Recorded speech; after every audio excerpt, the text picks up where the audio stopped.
Tiniyak ni bagong Presidential Communications Office Secretary Jay Ruiz na lalabanan nila ang mga maling impormasyon. Kasabay niyan, bumuelta si newly appointed Palace Press Officer Claire Castro saan niya'y pangiintriga ni dating Pangulong Rodrigo Duterte sa kasalukuyang administrasyon. Balitang hatid ni Ivan Mayrina. Nang manumpa bilang kalihim ng Presidential Communications Office, malinaw ang utos ni Pangulong Bongbong Marcos kay Secretary Jay Ruiz.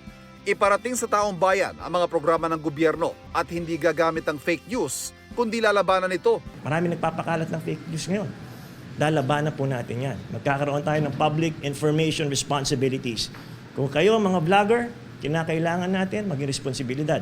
May responsibilidad din sa tao na magsabi ng katotohanan. Sinagot din ang anilay fake news ng kasabay niyang nanumpa na si Undersecretary Attorney Claire Castro sa unang salang niya bilang bagong Palace Press Officer. Kaugnay yan sa pahayag ni dating Pangulong Rodrigo Duterte na dahilan umano ng pagpapa-impeach kay Vice President Sara Duterte. Ilang ang gustong tangtangon si Inday. Pamuliti ka ba? Kay pagkahuman god ni Marcos, ug manaog siya, ug di siya magdiktador, may naagi ikapuli. Wala sila ikapuli o ang kontra nila si Inday. Hindi tayo pwedeng maniwala sa mga pang-iintriga lamang na walang ebidensya. Nung panahon ni dating Pangulong Duterte, inamin niya, fiscal pa lang siya, expert na siya sa pag-intriga at pagplanta ng ebidensya. So ano pa ba ang ating i-expect sa dating Pangulong Duterte? Ang kabilang kampo umano ang may gusto ng kapangyarihan.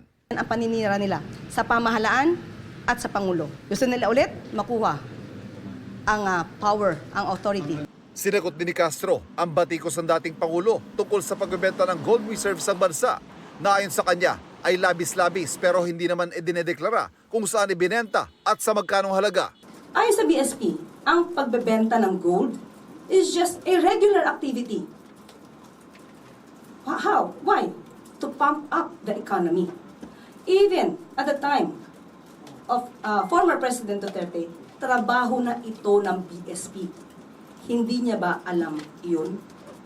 Sa isa namang pahayag, sinabi ng Bangko Sentral ng Pilipinas na bumibili at nagbebenta ang BSP ng ginto bilang bahagi ng core functions nito.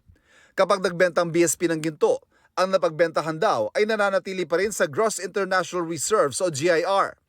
Wala raw ibang layunin ng GIR kundi para matugunan ang pangangailangan ng bansa para sa foreign currencies. Ivan Mayrina nagbabalita para sa GMA Integrated News.